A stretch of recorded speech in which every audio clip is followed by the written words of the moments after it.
Assalamualaikum warahmatullahi wabarakatuh.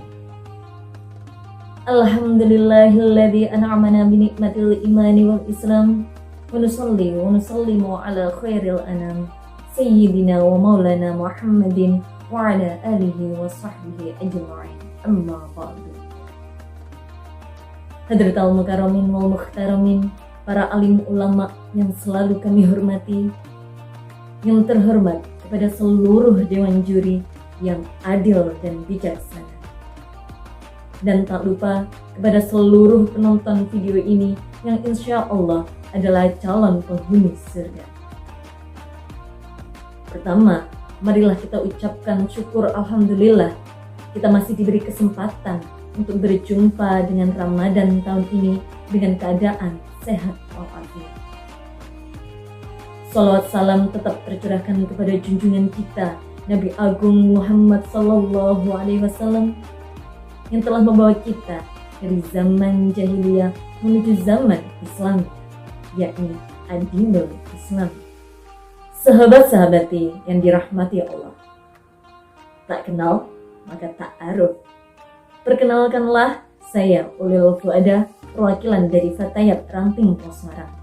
Pada kesempatan kali ini, perkenankanlah saya untuk menyampaikan sebuah pidato yang berjudul Keutamaan Iktikaf di Bulan Ramadan.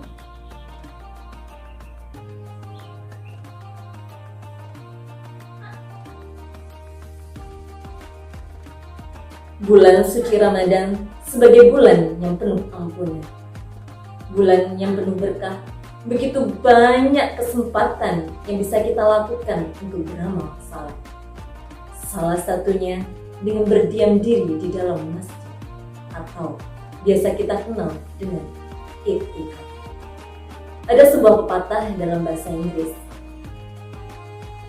If you talk to a man in a language he understands, that goes to his head. If you talk to him in his language, that goes to his heart. Yang artinya, apabila kamu berbicara kepada seseorang dengan bahasa yang dia pahami, itu akan masuk di dalam kepalanya.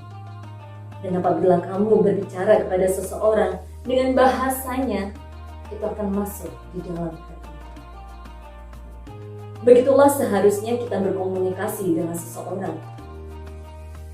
Lebih dari itu pula lah seharusnya kita berkomunikasi dengan Tuhan kita, menggunakan cara yang telah disyariatkan oleh Allah agar kita lebih merasakan kedekatan hingga masuk ke dalam batin kita. Beriktikaf adalah upaya yang kita lakukan untuk mendekatkan diri kepada Allah dengan cara yang telah Allah syariatkan. Beriktikaf adalah berdiam diri di dalam masjid disertai niat untuk menjauhkan pikiran dari hal keduniaan, untuk memperoleh petualangan rohani yang istimewa, dan untuk mengharapkan ridhonya.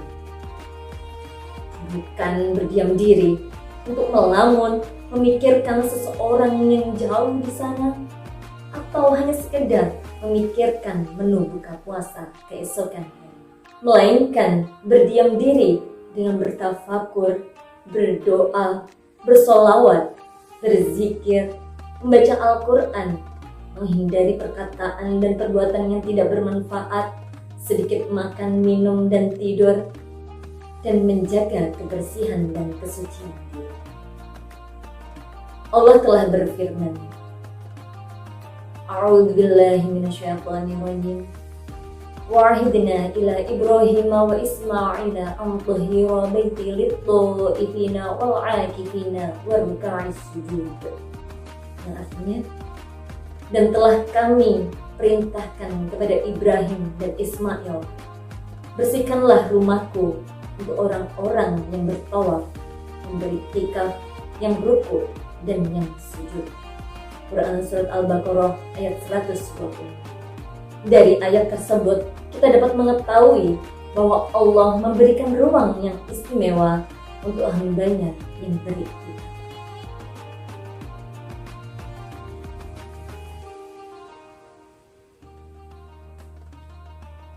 Sahabat-sahabati yang dirahmati Allah, Saben perkara meski ono hikmah, saben syariat meski ono kautamaannya.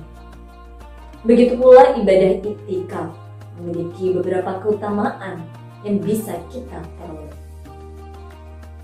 yaitu yang pertama, untuk meraih malam Lailatul Qadar.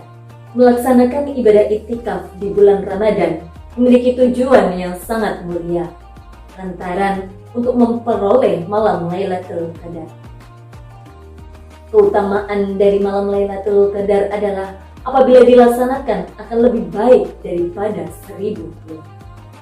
Dalam hadis riwayat Ummul Mukminin Aisyah radhiyallahu an, beliau berkata, "Anna Nabiy sallallahu alaihi wasallam kana ya'takifu al-'ashra al-awakhir min Ramadan hatta tawaffahu Allah, thumma i'takafa azwajuhu min ba'di."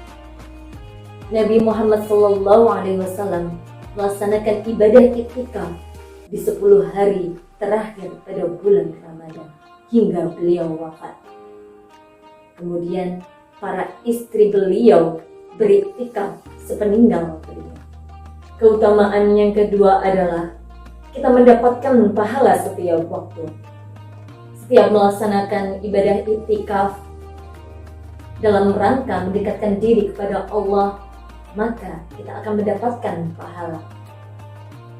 Pahala kita peroleh saat terjaga dari tidur, mengisi waktu dengan beribadah.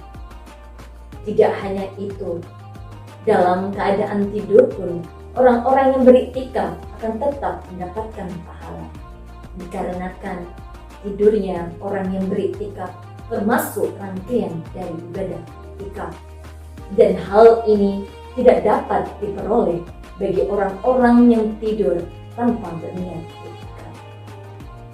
Semakin banyak pahala yang kita dapat, akan semakin mudah pula kita memperoleh tiket untuk menuju ke surga.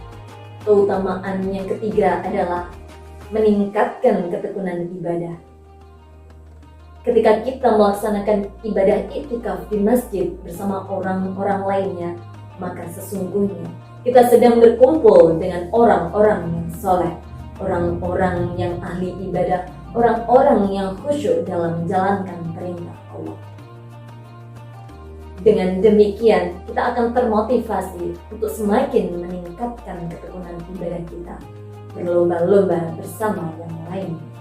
Keutamaan yang keempat adalah sebagai sarana introspeksi diri. Menilai diri sendiri jauh lebih sulit daripada menilai orang lain. Namun, akan lebih mudah ketika kita melakukannya di saat iktikaf. Merenungi segala dosa-dosa yang pernah kita lakukan, mengintrospeksi hal-hal yang pernah kita perbuat, dan meyakinkan diri kita sendiri bahwa kita akan menjadi orang yang lebih baik di kemudian. Orang yang senantiasa melaksanakan perintah Allah dan menjauhi larangan. Sahabat-sahabati yang dimuliakan oleh Allah, ibadah iktikaf merupakan ibadah yang sederhana namun penuh makna. Di sela-sela kesibukan kita, ibadah iktikaf seharusnya digalakkan, terlebih di bulan Ramadan, juga bulan-bulan lainnya. Dalam beriktikaf, yang kita perlukan hanyalah meluangkan waktu untuk beribadah di masjid. Bahkan ketika di era pandemi seperti beberapa tahun terakhir ini, kita tetap bisa melaksanakan ibadah iktikaf di rumah. Semoga kita adalah hamba-hamba yang beruntung, mendapatkan kesempatan untuk beriktikaf di masjid, menggali makna-makna kehidupan dari dalam diri, di relung hati, di mana iman dan takwa bersemayam. Ada buaya, ada serigala, suka mengganggu teman lainnya. Salam undur diri dari saya untuk sahabat-sahabati semuanya. Naik odong-odong di pangkalan, sampai jumpa di hari kemenangan. Wabillahi taufiq wal hidayah, wa ridha wa inayah. Wassalamualaikum warahmatullahi wabarakatuh.